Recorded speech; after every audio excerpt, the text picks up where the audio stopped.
Hola gente, ¿cómo están? Bienvenidos al canal, yo soy Andrea y hoy les traigo un nuevo video.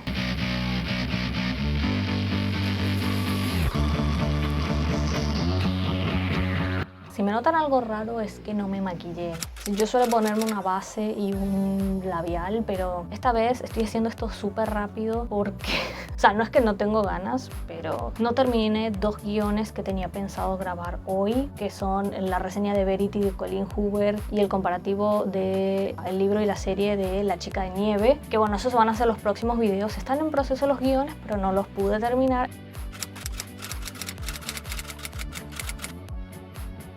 Entonces decidí hacer un video un poco más personal. Va a ser como una nueva sección, aunque no sé si va a ser único video, depende, llamada Book Story, porque esto es BookTube, en la cual les voy a contar más o menos cómo empecé mi historia lectora. Pero antes de continuar, si les interesa esta clase de contenido, aparte de los videos extras emergentes, también hago reseñas, hago comparativos de libros con sus adaptaciones, a veces hacemos tops, book tags y entre otros. Pueden darle al botón rojo que dice suscribirse y también activar la campanita para que YouTube les avise cada vez que subo un nuevo video. Y ahora sí, comencemos. Doy espacio para una intro que ni tengo. Toda esta pila de libros es la pila de, digamos, los primeros libros que leí. Creo que fue hasta antes de entrar a la universidad. Fueron mis inicios de lectora aficionada. Solo me falta uno, que fue uno que me prestó mi tío. Pero bueno, estos son todos, digamos, los primeros libros que leí en esos años. Yo empecé a leer tipo hábito cuando tenía 12 años, porque hubo un verano en el que no tenía nada que hacer. Y entonces encontré un libro. Es este, pero no tiene cubierta. Tenía una sobrecubierta, pero mi perra se la comió. Voy a dejarles una foto de cómo es la portada y una foto de mi perra hermosa, que en paz descanse porque hace algunos años ya se fue al cielo de los perros. Y este libro se llama Como si fuera Dios, escrito por Robin Cook, que escribe thriller médico. Este nos cuenta la historia de Cassandra Cassidy o Cassandra Kingsley, que es una psiquiatra que antes era patóloga, pero por un problema de la vista que le impediría ejercer como patóloga, pero no como psiquiatra, entonces decidió cambiarse de especialidad. Y también después de entre medio que estudió en la universidad, conoció a Thomas Kingsley, un médico cardiocirujano que bueno, ya estaba haciendo carrera, creo que era como 10 o 12 años mayor que ella. Y bueno, ellos se casaron y dentro de todo tenían una vida tranquila, pero hay unos hechos coincidentes. Ella empieza a notar que su esposo está demasiado estresado con el trabajo porque están muriendo pacientes que, bueno, están o por ser operados o que ya se operaron. Y todos estos pacientes que mueren tienen algo en común: sobredosis de medicamentos. Y estos pacientes tienen en común también, además de la cosa por la que fueron operados, que casi todos son operaciones cardiovasculares, tienen otra enfermedad tipo SIDA, diabetes, enfermedades así que van a terminar matándolos de alguna u otra manera. Bueno, obviamente esto también le causa mucha carga de trabajo a Thomas Kingsley, y Cassandra, como todavía se sigue juntando con sus amigos patólogos, comienza a participar en autopsias y se empieza a interesar en estas muertes tan repentinas. Obviamente yo cuando recién estaba empezando a leer, a mí me encariñé mucho con el personaje de Cassandra y empecé a leer solamente los capítulos centrados en ella y no en su esposo. Y cuando llegué al final me di cuenta de que debería haber leído capítulos centrados en su esposo, porque ahí había algunas pistas importantes para luego la resolución del caso. No sé por qué lo tengo, lo tiene en la portada. Y bueno, era así un desastre. Este libro me tardé mucho en leerlo. Luego me empecé a leer los capítulos centrados en Tomás y ahí empecé a como armar más la historia, pero igual ya me había leído el final. Así que sí, me tardé bastante en leer este libro. Pero bueno, después de ese leí el libro que me dio a mi personaje femenino favorito durante años, que es El Todopoderoso de Irving Wallace. Este libro también, no sé si es la onda de estos thrillers, porque este también es thriller, pero es más thriller psicológico. Cuenta la historia de dos personajes. El primero es Eddard Armstead, no sé cómo se lee el apellido, es medio difícil, un periodista que siempre fue menospreciado por su padre y que al morir le hereda casi todas sus posesiones, incluido el diario que él fundó, que se llama El Récord de Nueva York, el cual la verdad no está pasando por su mejor momento. El diario El Récord era lo que Edward más quería heredar de su padre. Ninguna de las otras cosas le interesaba, solo quería ese diario. Y la condición, la cláusula que le pone en el testamento para que le herede definitivamente el diario, es que durante un año de prueba, al menos una sola vez, tiene que superar las ventas del New York Times. Entonces, Edward piensa que eso es algo imposible y trata como de armar un equipo estrella para, aunque sea, conseguir un solo día superar la circulación del New York Times y bueno, que el diario le quede para siempre. Entre tanto, entre todos sus contactos, se acuerda de un amigo que tenía, pero que ahora es corresponsal de la prensa de Casablanca, y le recomienda que contrate a su hija Victoria Weston, que es la otra protagonista de la historia. Es una muchacha de 25 años, recientemente recibida de periodismo, que ya está haciendo carrera, una muchacha muy inteligente, muy perspicaz, muy astuta, con su olfato para las noticias, pero que tiene altos valores morales, y ese será su gran problema durante su estadía en El Récord de Nueva York. Bien, la verdad que el thriller estaba bastante bien planteado, a mí me gustó mucho. Lo que no me gustaba eran las escenas no pornográficas que tenía el libro, yo me las saltaba. De todas formas, me terminé encontrando con escenas iguales o peores en otros libros, como A través de mi ventana y Acotar. El tercer libro que leí, solo lo voy a mostrar porque tampoco tiene portada, es Malinche de Jane Lewis Brandit, una historiadora estadounidense. Así que bueno, ella tiene su propia forma de representar a Malinche, a diferencia de Laura Esquivel, que la representa de otro modo. Esta nos cuenta la historia de Malinche, una niña, hija del cacique, que es traicionada por su madre y vendida como esclava. Y bueno, los años pasan, ella se tiene que acostumbrar a ser una esclava, y el hijo de el que sería su dueño se enamora de ella y quiere que la liberen para convertirla en su esposa. Pero ¿qué sucede? Invasión española. A Malinche la terminan regalando entre todos un montón de esclavas a la tripulación de Cortés, y como Cortés ve que ella es útil, sabe otros idiomas y podría ayudarlos a ellos a comunicarse con otros pueblos, entonces pues le empieza a dar un mayor estatus, como más importancia, no la trata como una esclava más, y bueno, de ahí deviene que ellos sean amantes. También hay otro protagonista, porque todas estas historias se cuentan con dos narradores. Está también Arturo Mondragón, que es un soldado español que quiere participar en las campañas de Cortés y termina yendo a México, y ahí es donde conoce a Malinche y se enamora de ella. Malinche al principio no le corresponde porque ella se enamora de Cortés, tienen ahí un flirteo, pero bueno, ella en sentimiento nunca le corresponde porque está enamorada de Cortés. De eso va la historia. Te plantean una Malinche que fue ganando estatus en base a traicionar al pueblo originario, y la verdad que creo que esa es la imagen que tienen los mexicanos de Malinche, a diferencia de la que propone Laura Esquivel, que es de una mujer que ha sido utilizada de todos los aspectos, no solo como traductora, sino también como, no voy a decir amante, sino esclava, ya saben. La verdad que no estuvo mal, o sea, a mí al principio me gustó esa perspectiva de que Malinche podría haber sido una mujer poderosa e influyente, pero si lo veo desde este otro modo, sí la dejan como una traidora, así que pues no. Después de ese libro leí otro que se llama Liuba de Pierre Rey,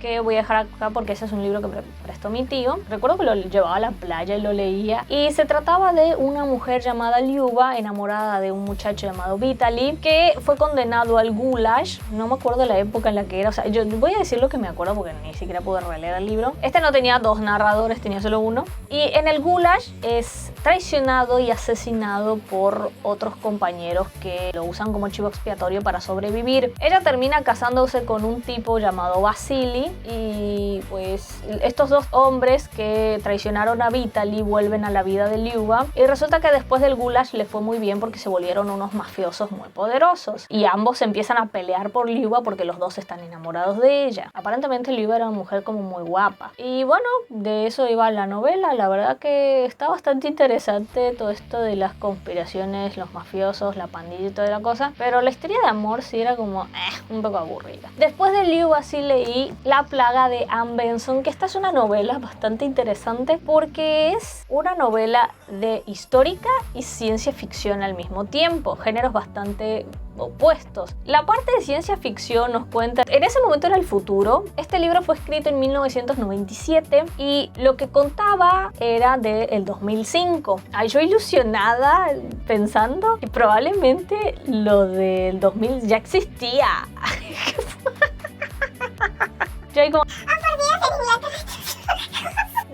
No hay. Ni siquiera hoy existen estos inventos que propuso la autora en este libro. Pero la cosa es que dos mujeres que están tipo estudiando una especialización en geología, creo que es, necesitan analizar distintas muestras de tierra y una de ellas es de una casa donde en su momento enterraron cuerpos de personas que habían sufrido la peste bubónica. Por eso se llama la plaga. Entonces el propietario les dice que no, porque es muy peligroso, pero ellas se meten en la noche, roban la muestra y una de ellas se termina infectando con la peste. En otra línea temporal, en el 1348, que es donde empieza la otra línea temporal, un médico judío llamado Alejandro es arrestado por medio que hacer experimentos con un paciente cristiano que acudió a él para curarse de la peste y bueno, no pudo. Entonces él empezó a hacer como algunas pruebas en su cuerpo para tratar como que de tomar muestras porque esta enfermedad era algo muy curioso y que nadie sabía cómo tratar. Entonces lo arrestaron por eso, porque, o sea, como un médico judío va a tratar a cristianos. Pero bueno, él no era la culpa de él, él solo trataba pacientes. Pero bueno, vayan a decirle eso a la gente de la Edad Media. La cosa es que los padres de Alejandro pagan mucho dinero para que lo puedan indultar, pero le hacen una marca señalando que es judío en el pecho, una quemadura. Y después Alejandro viaja con un compañero que creo que el apellido era Hernández, y este compañero se contagia de la peste y muere. Y Alejandro lo hacen pasar como por un médico cristiano y termina siendo capacitado por una junta de médicos que van a ser enviados a los distintos palacios de Europa para cuidar a las familias reales de la peste, porque ya saben, la realeza primero, y él termina en la corte inglesa de los tiempos de Eduardo III. Pues bueno, ahí él se termina enamorando de una de las doncellas de la hija de Eduardo, que creo que se llamaba Isabel. Esta doncella le corresponde y bueno, mientras él está al cuidado de la familia real, termina topándose con una señora llamada Sara que tiene la cura para la peste bubónica. Entre esas dos historias, entre esas dos líneas temporales se va desarrollando la novela. Por eso dije que es histórica y también es de ciencia ficción. Después de ese sí ya no estoy segura el orden en el que fui leyendo los libros, así que solamente voy a ir exponiéndolos así como me acuerde. Leí este libro juvenil llamado Las lunas de Juan Luna de Susana López de Gomara, que es sobre un chico de un pueblo que se traslada a vivir a la ciudad de Buenos Aires y los problemas que tiene para adaptarse allí. Es una novela, la verdad, bastante interesante. O sea, yo la verdad después de leer esta, no me acuerdo si bien lo que pasaba, porque la leí así como medio rápido. Ya estaba empezando a ser una lectora un poco más voraz, a pesar de que después tenía lapsos en los que no leía nada. Pero lo que sí recuerdo es que era una novela muy triste y que me dejaba pensando acerca de esas divergencias del pueblo, de la ciudad y lo cruel que puede ser la ciudad con la gente del pueblo. O sea, tipo que con los extranjeros son divinos, pero con la gente del pueblo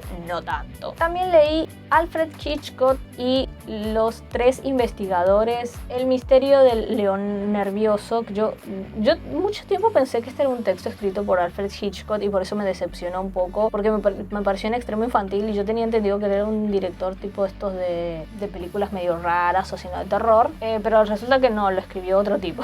Así que no debería sentirme tan decepcionada, pero aparece como Alfred Hitchcock como personaje. Pero se trata de un grupo de tres pibitos que son investigadores y que les piden que investiguen, valga la redundancia, el caso de un león de un zoológico que está muy nervioso, y es que el león ha presenciado cosas.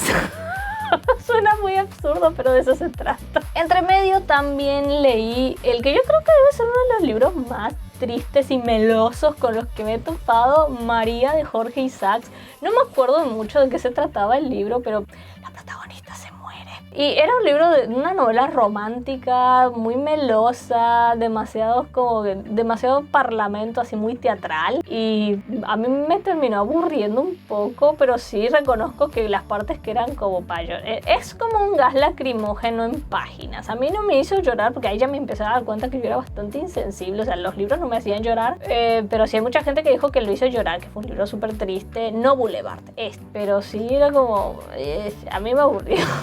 ¿Qué les diga? Creo que incluso en este hacía eso de pasar páginas rápido. Bueno, y llegamos a los dos últimos libros, que el que estoy segura que leí antes fue esta edición de Bolsillo y Minotauro de Soy Leyenda de Richard Matheson, que es una historia post-apocalíptica sobre un hombre que es el único sobreviviente de un apocalipsis vampírico, donde toda la población mundial se volvió vampiros excepto él, y nos cuenta su día a día para sobrevivir y buscar si hay alguna otra persona que también haya sobrevivido, y bueno, las decepciones que tiene al no encontrarla. Es una novela que dentro de todo tiene buen ritmo. No sé si esta es una versión acortada, lo que sí les digo, casi no tiene márgenes, pero este estuvo bastante bueno, manejaba muy bien la intriga, y la verdad que el final, qué buen final. Y el último al que les voy a hablar, que no estoy segura que si fue el último que leí, ¿ok? Pero bueno, por ahí va. Yo recuerdo que lo leí en la época de secundario, que es esta edición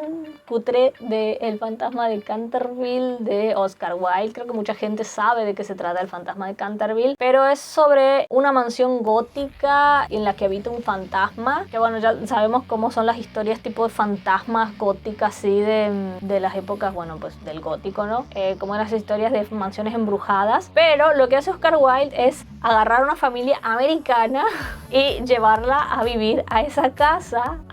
Justamente una familia americana compra la mansión de Canterville y se termina encontrando con el fantasma, y el fantasma espera asustarlos, está muy emocionado, pues es una familia nueva para asustar pero no les produce nada, ellos están como sí, hay un fantasma, somos tan americanos. Puede que haya un poco de estereotipación ahí, y sí, puede ser, pero no lo culpo. Pero sí es un libro que es, o sea, imita muy bien una historia de terror, pero no es nada de terror. Yo me reí muchísimo. Ahora, si me dicen que en realidad sí es de terror, pues no, yo no creo que fue comedia. Y eso es todo por este video. Esos son todos los libros con los que empecé a leer, excepto Liu, el único que no está. Pero como verán, he estado un poquito hechos pelota. El tiempo no ha sido... Y además se resistieron una mudanza, porque imagínense, yo me los traje. Yo no vivía acá antes, vine de otro lugar y los traje en cajas. Y bueno, ahora los tengo. Obviamente ya amplié mi colección. Pero en fin, no sé qué opinan de estos libros. ¿Cuáles fueron los primeros libros